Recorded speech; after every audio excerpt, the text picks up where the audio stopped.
February 13, 1999, when he defended the title against the then unbeaten Ghanaian star Ike Quartey, a fighter with such a powerful jab that he was given the nickname Bazooka and was seen as a big threat to upend De La Hoya.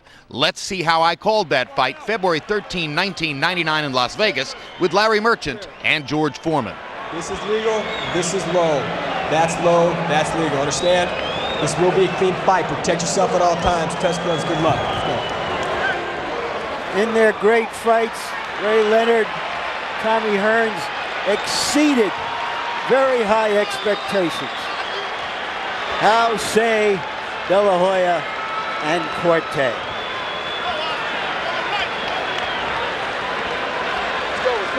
If they give style points for relaxation coming into the ring, then Quartey is already the early leader. De La Hoya looks tense. Quartey looks eager. Round one begins with a Quartey jab and a Quartey left hook.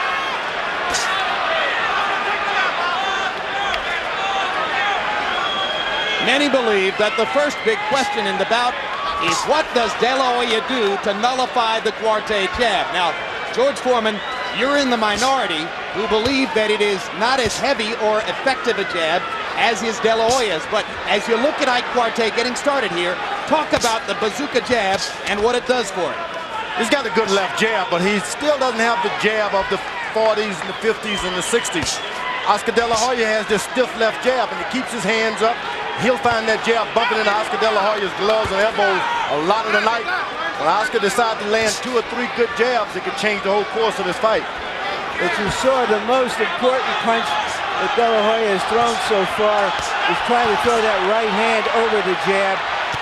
He's always been considered a left-handed fighter. And if Quartey's biggest weapon is his jab, De La Hoya's is his left hook to the body. He landed it twice in sequence just a moment ago. And you see that jab of Oscar De La Hoya goes to the side of the face. And if he matches jab after jab, he's got the reach advantage. His jab is supposed to reach target before Ike's jab. Chopping right hand landed for Quartey, but it does look as though the early strategy for De La Hoya is to out-jab the jabber in effect. Well, he's forcing him to jab because Oscar doesn't see any openings right now. Quartey keeps his hands up real good. But you want to make sure whenever Quartey jab, you jab along with him. Every time the left jab goes out, yours should be going out too. Left hook to the body by De La Hoya. Quartey likes to keep his hands up in a peekaboo. Does that create an opening for De La Hoya to get to the rib cage with his left hand? Well, I don't think Oscar should go to the body this early in the fight because he is the taller of opponents. He's dropping his head down into some dangerous territory. You want to keep your head up as long as you can. Stand and utilize that height advantage. His head is up there away from Quartey's punches. Blood trickling from De La Hoya's nose. And that could be the product of the stiff jab with which Quartey has been rolling up the points so far in round number 1. De La Hoya pounding to the body. Quartey blocking the left hook with his elbow. Blocks the right with his elbow there. And De La Hoya gets a right and a left through the guard. Quartey, normally a phenomenally fast starter, is forced to stand and watch as De La Hoya picks up the tempo here. Very, very intense action. He's allowed Oscar De La Hoya to punch him, and you don't want to do that. It's not a joke if the fight continues on for a couple of rounds. Whether correctly or incorrectly, if you believe what Quartey has said coming into the fight, he doesn't have a lot of respect for De La Hoya's power.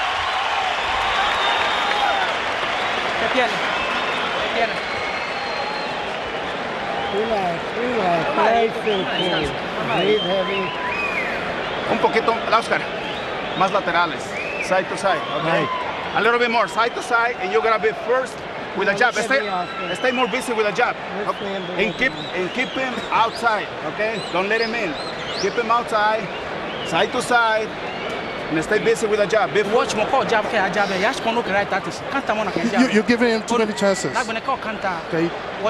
When you hit him, you step back. When you hit him, step back. Don't let him use his left hook. Okay, you gotta step back anytime you hit him. Okay, don't let him give him a chance. Those of you who speak a little God don't need Fred Asico's translation in that corner, but for the rest of us, Fred is the man. Jabs in round 1. by CompuBox numbers. De La Hoya 10 out of 33. Quartey 9 out of 32. A standoff. Now there's a piston-like jab from De La Hoya. His corner told him go side to side, standing flat-footed. They said go side to side and stay busy with the jab. You know something? Communication sometimes is a big problem with fighters. It's not what you say, it's how you say it. You can get away with it. Sometimes Oscar is young and he's kind of rebellious. You want to tell him to do something in a real sweet fashion, so to speak. You used to bring in Angelo Dundee, who would have nothing to do with your training camp, but who came to the fight to communicate with you in the ring. That's right. You need communications in the ring. The biggest CompuBox news out of round one was that Quartey, throwing only 43 punches, threw less than half his normal first-round average. Usually that's because the other guy punches hard coming back. Both showing some respect for each other's punching ability. Oscar's also doing a lot of waiting, and this is not what you want to do. If a guy can punch, don't wait on him to hit you. Go on and hit him. As far as him being a tough opponent, every opponent is tough. That's what you're a boxer for. You don't mind a guy being tough. De La Hoya backing up, making Quartey reach with his jab, hoping that Quartey will overcommit with the jab, and he can counter him with right hands, as Jose Luis Lopez effectively did in the late rounds of his battle with Quartey. And that's Oscar doing an excellent job of stepping back, moving around the ring, making this guy follow you. At the same time, keeping your right hand up. If you can make him lean forward just a tiny fraction. That's right. Just make him get overconfident. And there it was. The right hand over the top of Quartey's left. Oscar want to go back into his position and don't get yourself out of position, reaching out at anything. Quartey is doing a good job of keeping this balance.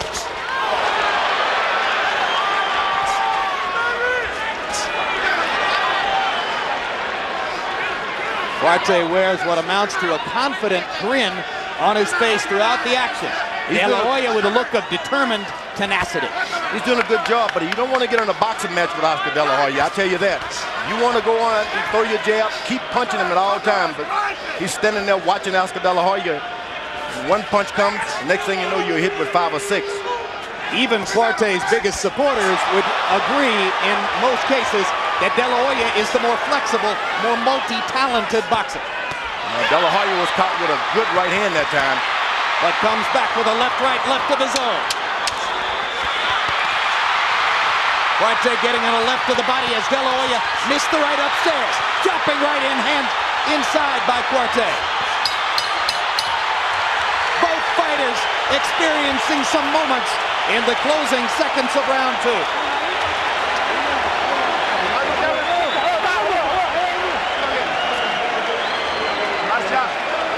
Tienes que caminar un poco más a la izquierda.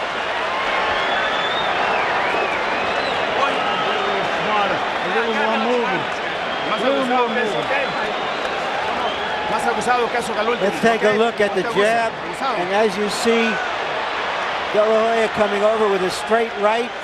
Never been his best punch. Threw that one perfectly without a lot of power.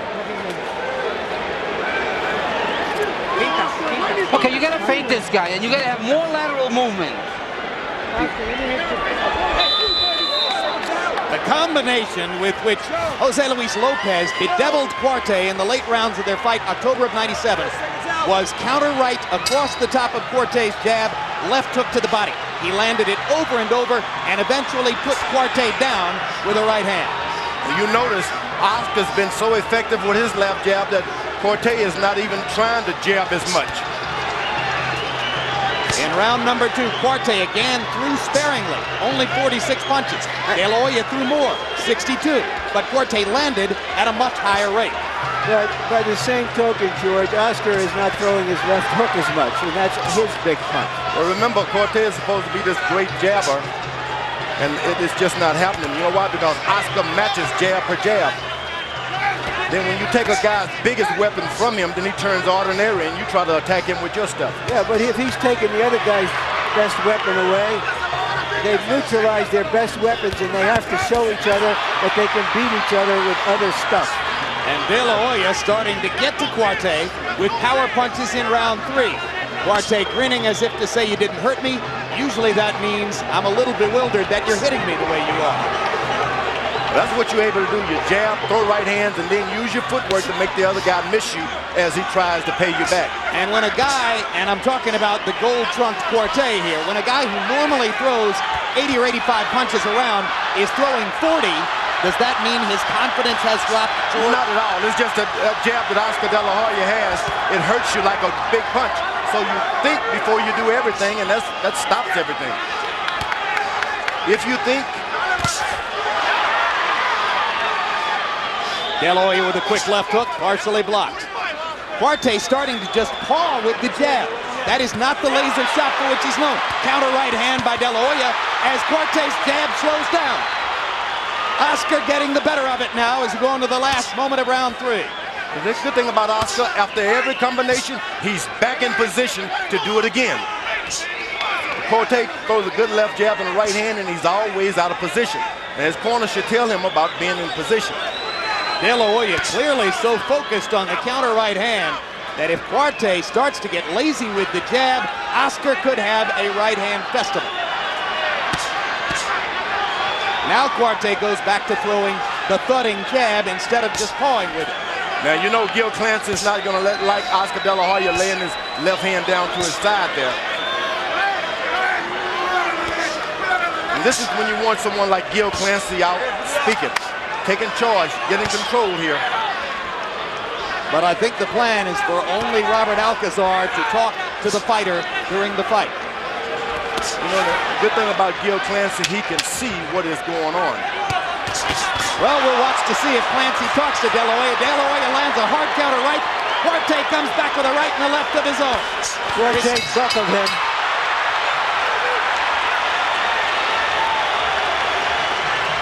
Oh, this is something. This is good. Okay, put the pressure on him. Stick to what you're doing. 1, 2, 3, 1, 2. 1, 2, 3, 1, 2. Also, you have to be very careful he doesn't hit you with his left. Okay, stick to your jabs. You're doing good.